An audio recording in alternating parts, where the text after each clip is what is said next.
arsii mudate inna lillahi wa inna ilaihi raji'un. Waan isin ajaa'ibu obboleessi keenya abdiin kun ijoolleedha. Fiizaa baase tikkeetii kutee waa hunda xumure ijoolleen arsii nageelli irraa kaatee bararuudhaaf tikkeetii kun hundi qophaa'e abdiin kun jechuudha jara simatuudhaaf gara boolee deemuudhaaf qophaa'ee jira jechuudha. Kaleessa makiinaan lama walitti bu'ee ijoolleen tiruudhaan jirri. Ijoolleen obbolaa lamman tiruun osoo achi as dhufanuu makiinaan guddaa walitti bu'ee fooniif lafeen waan sin ajaa'ibu fooniif lafeen bakka inni bu'ee dhabame jedhan. Duniyaa jechuun kana ilmi namaa waggaadhaaf karoorsaa guyyaadhaaf wal dhaba jedha Ustaaz Raayyaan. Rasuulli alayhi salaatu wassalaam hadiisa keessatti namni gorsa barbaade du'ii isa gahaadha jedhan. Ijoolleen kun amma yaada guddaa qabdi, karoora guddaa qabdi. Paaspoortii baafattee, fiizaa baafattee, tikkeetii kutattee Dubaayii deemeetiin dalagadhaa. Nan jijjiirama of hin jijjiiree. Abbaa ilmaan afuriiti. Tokko abbaa ilmaan afuriiti. Subhaanallah. Tokko dargaggeessa garaan fuune jedhan. Obbolaa turuu. Duniyaa jechuun kana yaada hawwattoota keenya. Kanaaf yeroo baay'ee miidiyaa kana gubbaatti wanni argaa jirru maali? Ilmi namaa hedduun waan duniyaan taate irraanfatee haqqii namaa nyaachuu fi wal salphisuu fi sitrii wal irraa fuuchuu fi hayaa dhabuu maqaa wal balleessuu waa hedduutu deemuu jira. Yaa obboleewwan du'ii qaxaroon qabu guyyaan isaan beekamu jechuudha.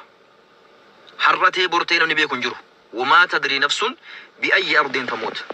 Lubbuun tokko eessatti akka duutu namni beeku hin jiru rabbiin malee jechuudha.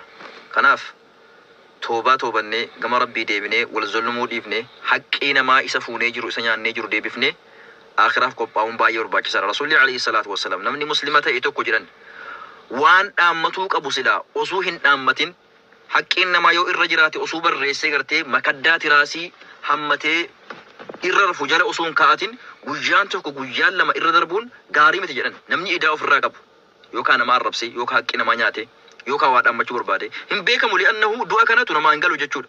Rasuulli alayhi salaatu wassalaam hadiisa keessatti al-mawtu aqrabu ilaa ahadikum min shiraaki na'lihi wal janna wa an-nar mithlu dhalika. Jannani tokkoon keessanitti hidhaa caammaa isaa caala isatti dhihaa jedhan. Ibiddillee akkuma kana. Kanaaf rabbi aqibaa keenya tolchuu khaatimaa keenya rabbi haa bareechuu karoora yeroo baafannu inshaa Allah jennee fedhii rabbii keessa galchinee karoora keenya sirreeffachuun barbaachisaadha. Rabbiin aqibaa keenya nu haa tolchuu. Du'a gartee daguu du'a dingataa rabbi najaanu haa baay'ee tokko nama gaddisiisa kana jechuufis kan namatti ulfaatu dhugaa dubbachuuf balaan konkolaataa amma Itoophiyaa keessatti irra guddeessan kan nama fixaa jiru balaa makiinaati jechuudha. Ana shufeerii isaatu seeraan hin oofu ta'ii makiinaa isaatuun ajajamuu fi ta'ii beekaa otoo fiiganii ta'e walitti buusu ta'ii dhugaa rabbiin walii himti isaanaa galuu didee jechuudha. Yeroo hundumaa gadda onnee namaa cabsu malee kan yaada namaa gammachiisu hin agarree gammaatti. Keessumaa bara 2015 kaasee haga ammaatti balaa konkolaataa keessumaa erga barri haaraan kun seenee immoo hammaataadha. Dhugaa dubbachuuf akkatti dubbataniif akkatti caallatanis nama dhabsiisa. Waaqayyoomti lafa jiranitti isaanaa eegu nama kamiyyuu nama karaa deemu kamiyyuu nagaa mondaganne akkam jirtu nagaa keessanii hani nagaa kootii gooftaatti tolu nagaa qabna jennatuma bu'aa bayin baay'ee jiru to gaddis kolfis gammachuun son hundumtu wal keessa ta'ee jiru nagaa himannanuu nagaa nuu kenneera gooftaan isaa galatu nagaallee biyya keenya irratti irraanfatu. YouTube ko subscribe like share na gochuu hin dagatina walaa jajjabeessinuun sinin jedha. Amma makiinaan kunii fi loonchiin isa guddaatu walitti bu'eera jechuudha. Inni kun loonchii nama keessa asmaa achi seeneera. Namni achi keessa jiru baqa reeffi isaanii faa kan walii wallaalame jira jedhamee jechuudha. Akka amma jechaa jiranitti darbee keessumaan gadda nama onnee namaa madeessu namni hundumtuyyuu lubbuu qaba. Lubbuun nama kamiyyuu rikkaashe miti jechuudha.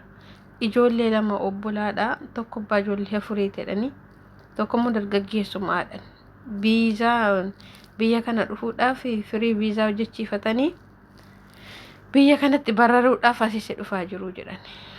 Daldalaan isaan fuudhuu fi qajeelee booleerraa isaan simatu qophaa'ee isaan eegaa jira. Isaan immoo asiirraa ka'anii gara Finfinneetti osoo deemaa jiraniiti balaa kanaan lamaan isaaniiyyuu kan singarramuu keessa bakka sira ciraamti lafee isaaniillee hin dhibamee jiran maaliif gargar bahuu dadhabame yookiis immoo kun abaluudha jechuun dadhabameedha.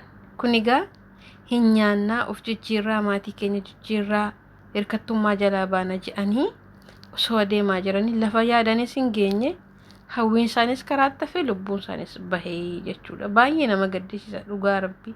Gadda onnee namaa keessaa hin cabne maatii ofiitiin nagaan turaa jedhanii nagaatti dhaammatanii maatii biraa ofii bahanii osoo sa'aatii 2-3 hin turin hin akkasitti lubbuun namaa darbu baay'ee nama gaddisiisa. Kaan baratee barumsa isaa fixee erga ija dadhabbii isaatti boqochuuf an maaltu akka deemaa jiru baay'ee nama gaddisiisa.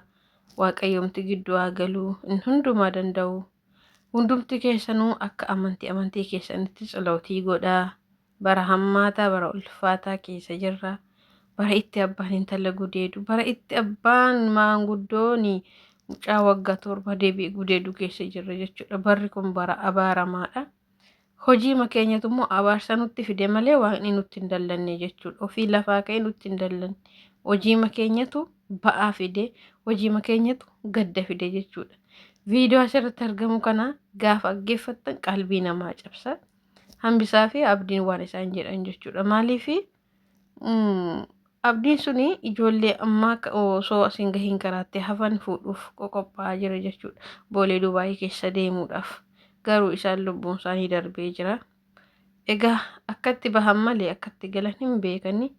Waaqayyoo galma baahuu keenyas tolchee galma keenyas haa tolchu. Baay'ee tokko ulfaata. Baay'ees nama gaddisiisa.